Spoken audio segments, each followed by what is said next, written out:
Halo guys, kembali lagi di Riko Official. Jangan lupa like, komen, dan subscribe ya.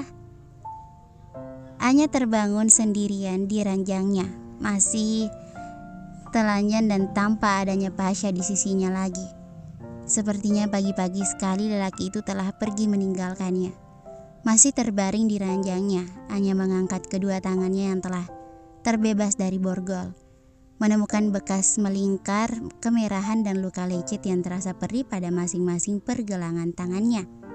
Luka akibat tergesek-gesek borgolnya saat ia berusaha keras menolak sentuhan Pasha. Menyentuh lukanya, Anya meringis kesakitan. Ingin rasanya ia memaki lelaki sakit jiwa itu ribuan kali. Tapi percuma saja, tidak akan mengobati rasa sakitnya. Secara fisik, bekasnya mungkin akan hilang dalam beberapa hari. Namun rasa sakitnya akan tetap membekas selamanya dalam ingatan Anya. Berusaha untuk kuat, perlahan-lahan ia turun dari ranjangnya dan sesekali merintih. Bahkan untuk menggerakkan kakinya pun harus dilakukan perlahan-lahan karena ia merasakan rasa nyeri yang tak biasa pada inti tubuhnya. Dengan langkah tertatih-tatih, Anya menuju ke kamar mandi untuk membersihkan dirinya dari sisa-sisa pergulatan sengit semalam.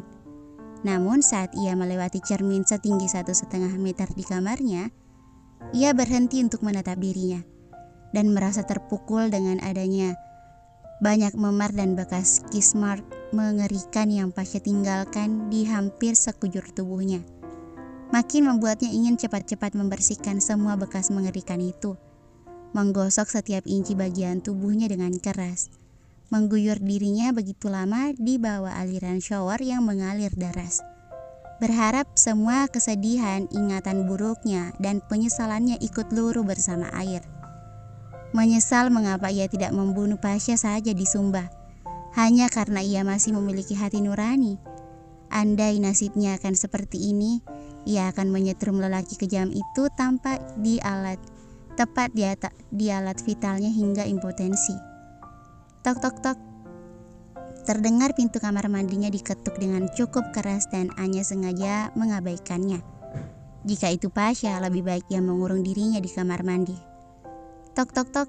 Kembali pintunya diketuk. Kali ini lebih keras, diiringi suara seseorang yang ia kenal, suara Bi'rum. Nyonya tidak apa-apa. Anya tetap tidak memperdulikannya.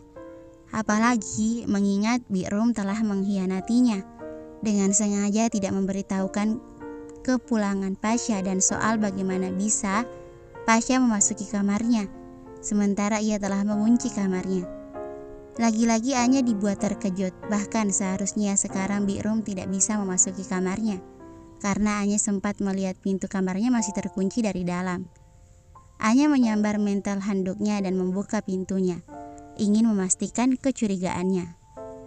Bagaimana Bi'rum bisa masuk?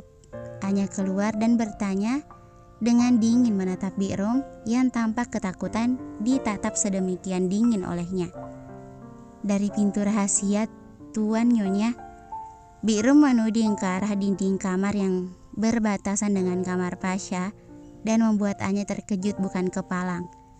Lantas bergegas menuju dinding yang ditunjukkan Bi'rum yang sepintas tampak menyatu dengan dinding karena tersamarkan oleh corak wallpaper. Bagaimana bisa? Anya meraba dinding itu lalu mendorongnya hingga terbuka, membuatnya mengerti bagaimana caranya Pasha dan Bi'rum bisa masuk ke kamarnya. Ternyata pintu rahasia ini adalah penghubung langsung antara kamarnya dengan ruangan kecil penyimpanan barang-barang pribadi di kamar tidur Pasha. Seperti orang linglung, Anya lalu menertawakan kesialannya. Lelaki itu benar-benar licik dan ia yang begitu naif. Mengira ia lebih pandai dari Pasha karena selama ini Anya selalu berhasil melepaskan diri dari lelaki itu. Ternyata ia keliru besar. Pasha bukan hanya sakit jiwa, lelaki itu juga sangat licik. Kenapa Bi'rum gak pernah memberitahu aku? Dengan ekspresi kecewa, Anya mundur kembali menutup pintu rahasia itu. Kenapa Bi'rum gak pernah memberitahu soal Pasha akan pulang lebih cepat dan soal pintu rahasia ini? Anya berteriak membentak Bi'rum yang tampak menyesali perbuatannya. Maafkan Bibi Nyonya. Tuan yang larang Bibi.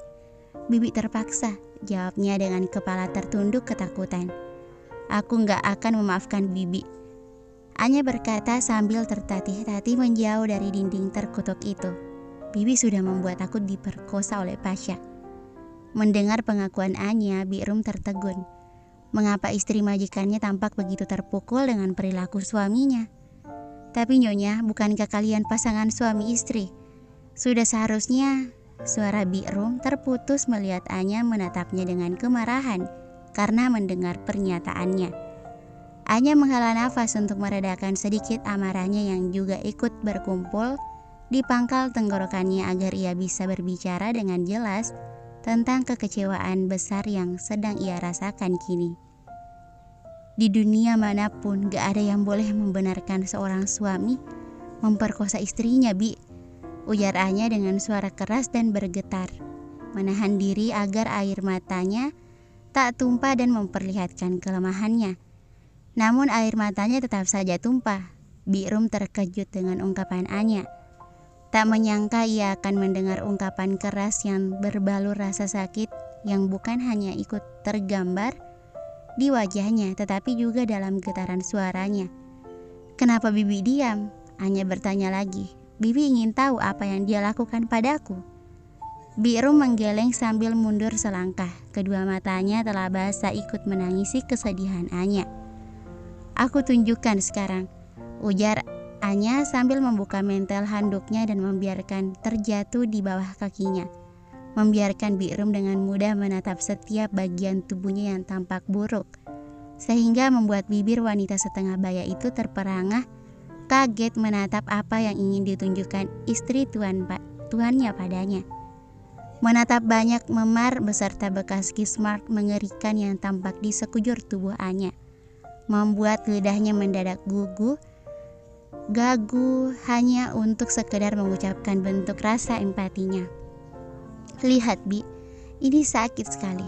Anya menunjukkan luka lecet memerah di kedua pergelangan tangannya, membuat Bi'rum kian terpana dan tiba-tiba saja maju untuk meraih tubuh istri tuannya.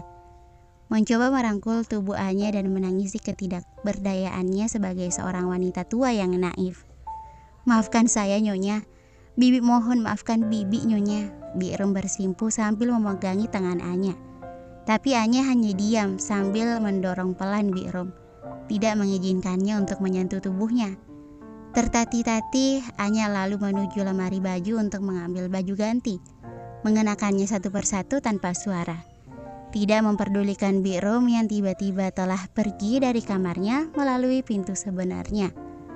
Tadinya ia mengira Bi'rum tidak akan kembali karena menyesal. Namun Anya nyatanya keliru. Ia kemudian dikejutkan dengan kedatangan wanita itu lagi. Kali ini sambil membawa sarapan Anya dan sepertinya obat-obatan. Anya menatap Bi'rum yang mendekat ragu-ragu tanpa ekspresi, memperlihatkan apa yang telah dibawanya. Nyonya, saya tahu Nyonya masih marah sama Bibi. Tapi Bibi mohon dengan sangat, Nyonya harus makan ya. Nggak selera. Anya membuang wajah ke arah jendela. Bibi juga bawa obat memar dan obat antiseptik untuk merawat bagian itu. Bi'rum berhenti karena segan untuk melanjutkan kata-katanya. Namun, Anya mengerti maksudnya untuk membasuh bagian vitalnya yang nyeri agar tidak terjadi infeksi. Bibi pergi dulu, Bibi nggak akan mengganggu Nyonya lagi. Bi'rum meletakkan penampannya di atas meja sebelum keluar dari kamar.